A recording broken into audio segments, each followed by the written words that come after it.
الخلق وأواقب الأمر نحمده على عظيم إحسانه ونير برهانه نوامی فضله وامتنانه لم يولد سبحانه فيكون في العز مشاركا ولم يولد فيكون مورثا هالكا ولم يتقدمه وقت ولا زمان ولم يتأخره زيادة ولا نقصان جلت عظمته والصلاة والسلام على سيد أصل ما في الوجود سر الله في كل موجود نقطة دائرة الوجود صاحب اللواء الحمد والمقام المحمود بالقاسم محمد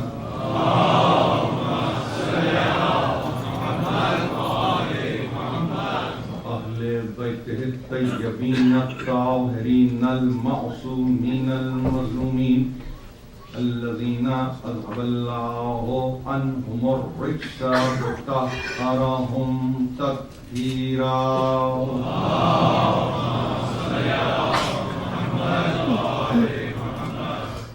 أما بعد فقد قال الله سبحانه وتعالى في محكم كتابه الحكيم وما لهم به من علم إن يتبعون إلا الظن وإن الظن لا يغني من الحق شيئا صلوات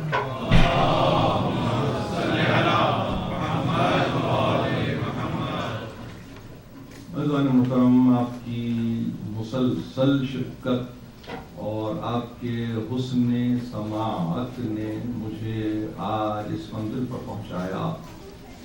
کہ بفضل الہی و بتصدق محمد و آل محمد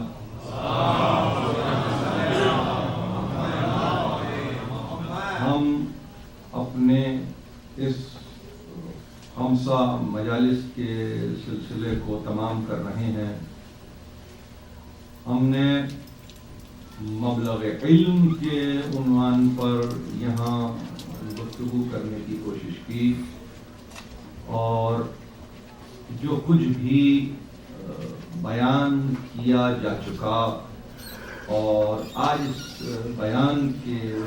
آخری مرحلے میں جو کچھ بھی کہا جائے گا اس کے تعلق سے صرف یہ کہنا ہے کہ کوئی نہ دعویٰ ہے نہ کوئی صورت دلیل ہے، تو کوشش ہے جو آپ تک پہنچانے کی میں نے خدمت حاصل کی۔ شکر گزار ہوں ادارے کا، منتظمین کا اور ہمارے اراکین کا کہ جنہوں نے مجھے یہ موقع یہاں دیا۔ خاص طور پر دو نام لینا چاہتا ہوں، ایک کہ جن کے تعلق سے میں نے آغاز میں بھی کہا، دہرانا مجھے اچھا اس لیے لگ رہا ہے کہ میں تربیت کا قائل ہوں، اور تربیت بزرگوں کی نہیں کی جاتی، بچوں کی لہذا دہرانا اس لیے بھی ضروری ہے کہ وہ بچے جو ذوق اور شوق کے ساتھ مجالس کے تعلق سے انتظامی امور سنبھالنے میں دلچسپی رکھتے ہوں، وہ جان لیں کہ فرش عزا بچھانا بھی اتنا ہی اہم ہے جتنا ممبر پر جا کے تقریر کرنا۔ تو اپنے آپ کو کوئی اس آستانے میں چھوٹا نہ سمجھے، بچہ نہ سمجھے، طفل نہ سمجھے، مبتدی نہ سمجھے، بلکہ یہ سمجھے کہ ہم جن کی خدمت کر رہے ہیں ان کی نگاہ میں سب برابر۔ اور جب میں یہ کہہ رہا ہوں تو کسی نہ کسی تحریک کو فعال بنانے کے لیے ہمیشہ تاریخ کو اٹھا کے دیکھیے، نام ملتے ہیں. میں ظاہر کیسے بھول جاؤں فرحت حسین موسوی کو، میں کیسے بھول جاؤں حسنین جعفری کو، میں کیسے بھول جاؤں اختر آصف صاحب کو. یہ وہ نام ہیں جو لے رہا ہوں، اس لیے لے رہا ہوں. دیکھیے میرا ذاتی تجربہ ہے، اس میں ضروری نہیں کہ اس تجربے میں آپ شریک ہوں تو میں نام لوں، نہیں. میرا ذاتی تجربہ اس آستانے کے حوالے سے یہ گزشتہ 3 برس سے میں مسلسل آ رہا ہوں، اور نہ صرف یہ کہ 3 برس سے مسلسل آ رہا ہوں، وقتاً فوقتاً مختلف موضوعات پر گفتگو بھی کر رہا ہوں. ایسا نہیں ہے کہ صرف شوال کے مہینے میں آتا ہوں، نہیں، میں یہاں پر آیا ہوں. میں یہاں پہ جناب سیدہ کی مجالس کے تعلق سے بھی آ چکا ہوں. میں نے یہاں پر یوں سمجھیے محرم اور سفر کے تعلق سے بھی اپنے آپ کو دیکھا ہے. ہر صورت میں میں نے ایک چیز، اور اس چیز کو میں آج واضح کرنا چاہتا ہوں کہ جہاں میں نے کمی پائی، کلام میں تو اپنی جگہ کمی ہے، اس کا تو اظہار میں کرتا رہا ہوں، ایسا تو نہیں ہے، لیکن جہاں میں نے کمی پائی وہ کمی یہ ہوا کرتی تھی کہ ترتیب تنظیم. وہ ترتیب تنظیم یعنی کہ معنی میں آپ کے آنے کے تعلق سے نہیں، بلکہ جس طرح سے ہمارے پاس عزاداری کا ایک انسٹیٹیوشن ہے، اس میں وہ تنظیم کہ جو پہلے درود سے شروع ہو اور آخری سلام پہ ختم ہو، اور اس دوران آنے والا اگر وہ حدیث کساکہ پڑھنے والا ہو، اگر وہ سوس خان ہو، اگر وہ سلام پڑھنے والا ہو، اگر وہ ذاکر ہو، اگر اس کے بعد زیارت پڑھانے والا ہو، یعنی یہ ایک ایسا گلدستہ ہے کہ اس میں سے ایک آپ گل کو الگ کر دیں تو مکمل نہیں ہوتا، اور اگر مکمل نہیں ہوتا تو ان کی بارگاہ میں ہم نامکمل عمل کو پیش نہیں کر سکتے. اس لیے ایک ایک یہاں پر آنے والا، اس مسند پہ بیٹھنے والا میرے لیے قابل احترام ہے، اور اس میں ترتیب تنظیم کا باقاعدگی سے قیام نہ صرف کرنا بلکہ اس میں ایک خلوص کا عنصر، ایلیمنٹ جس کو کہتے ہیں، اس کو دیکھنا جو کہ میں نے دیکھا. اور اس کے بعد جو سب سے اہم بات ہوتی ہے، اور میرے قبلہ گاہی یہ اپنی مجالس میں کہہ چکے ہیں، وہ یہ کہ جو سلیکشن ہے کلام کا،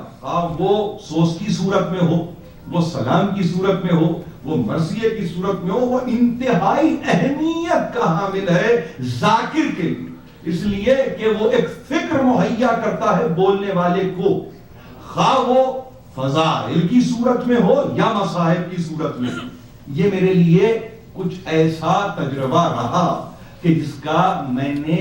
ان بہت ہی گنے چنے لفظوں میں اظہار کر دیا. یہ تو میں نے اس لیے کیا کہ اگر ظاہر ہے کہ اس کا اظہار نہ ہو اور اس کا اقرار نہ ہو تو بات ادھوری رہ جائے گی، اور پرسش کی منزل پر اگر کوئی سوال کرنے والی ہستی مجھ سے سوال کرے کہ تم گئے بھی اور پڑھ کے واپس بھی آئے، مگر شکریہ ادا نہ کیا ان کا کہ جو مستحق تھے، اس لیے نہیں کہ میرے شکریہ سے شفاعت ہوتی ہے، نہیں، فقط اس لیے کہ آنے والی وہ نسلیں جو یہاں بیٹھی ہوئی ہیں اور جو انتظام کو اپنے ہاتھ میں لینا چاہتی ہیں، وہ کم از کم درس لیں کہ مجالس کا انتظام و انعقاد کیسے ہوتا ہے. ہر شخص اس میں شامل رہا ہے. 2 نام یا 3 نام لیے تو فقط اس لیے کہ نمائندگی کی ہے ان افراد نے، اور آپ سب کی نمائندگی کی ہے. یہ بات کہنا